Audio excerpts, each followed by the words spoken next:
Joining me now from our bureau in Washington, D.C., National Press Secretary for the National Republican Congressional Committee, Michael McAdams. Michael, really what this boils down to as we look at 2020 more and more, whether it's the gun issue or whether it's Medicare for all or whether it's so-called free college, growing the size and scope of government, Elizabeth Warren and her desire to tax Americans into oblivion, really comes down to a choice between a socialist agenda and a conservative constitutional agenda. And really, this comes to highlight when we talk about the issues of gun. You can attack the Second Amendment, as the Democrats are doing, or as the Republicans should be doing, bolstering the Bill of Rights and talking about why we have a Second Amendment and why we have it right after the First Amendment. Absolutely. I think you touched on it briefly. Democrats see any opportunity they can to exploit tragedy to push their bigger government agenda. And right now it's guns. Before it was health care. Before that it was the environment. So right now Democrats want to do everything they can to capitalize on this tragedy to infringe on folks' Second Amendment rights. And not only that, they want to use it to boost their electoral hopes. We saw congressional candidates in New Jersey and Georgia immediately after the tragedies in El Paso and Dayton fundraising off these tragedies. And that's the type of unnecessary and undivided attacks they're willing to go to.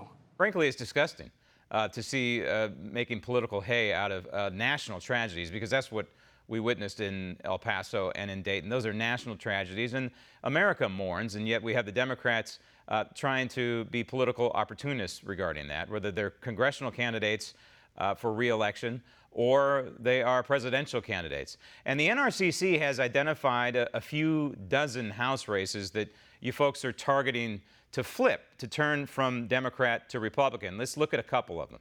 Arizona 1. This is currently occupied by a gentleman by the name of Tom Halloran. His conservative review Liberty score, Michael, is an F, 15%. He's very weak on immigration. This is a Trump district, though, and it's a district that's being overrun by illegal immigrants. Yeah.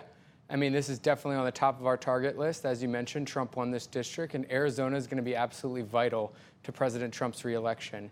And as you mentioned before, Tom O'Halloran has no respect for immigration, has no respect for the sovereignty of our nation, and has repeatedly failed to crack down on illegal immigration and protect our borders.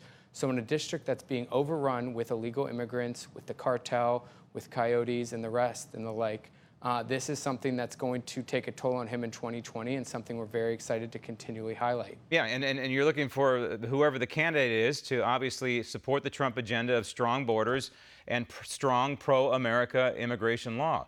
And then you look at Arizona 2, which is another district that the NRCC is targeting. And this Ann Kirkpatrick really is Ann Kirkpatrick is a great example of a career politician. Conservative review Liberty score F. 9%, weak on the budget, weak on Second Amendment, supports impeachment, supports Medicare for all, and her district butts up against the international border. Yeah, again, same thing. Ann Kirkpatrick is a career politician. She's run for everything under the sun, and she's just dying to make sure that she gets a taxpayer paycheck.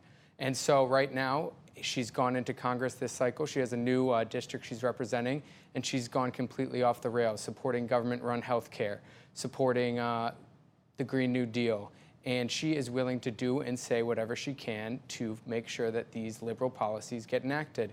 And they have no place in Arizona, too, and they have no place in the state of Arizona right now. Michael, you mentioned that Arizona is key, obviously, for President Trump. I think it's a key state, but also for the congressional candidates as well. But there's no secret that the Democrat Party, along with Texas, is trying to turn it into, well, I guess you could consider Arizona kind of purple right now, but they certainly want to turn it blue. They want to do the same thing with Texas. It's a key state. Another key state, though, is Pennsylvania. And we look at one race in particular. It's going to be Pennsylvania 8. Which stands out, one of your targeted districts. And this guy who holds the seat right now, Matt Cartwright, his conservative review Liberty score is F, 18%, weak on the border, weak on immigration. He's in favor of government, complete and total government-run health care. He's also come out, right, and he's endorsed Joe Biden. And if you endorse a candidate like Joe Biden, says to me that you also support Joe Biden's policies. Absolutely. And so here we have a district that President Trump won by 10 points. Matt Cartwright's in that district. He has no interest in representing the constituents' interests there. He's voted with Democrats 99% of the time. Want to see more videos like this? Click on the link below and subscribe to One America News on YouTube, and call your cable provider and kindly demand that One America News is added to your lineup. Call and subscribe today.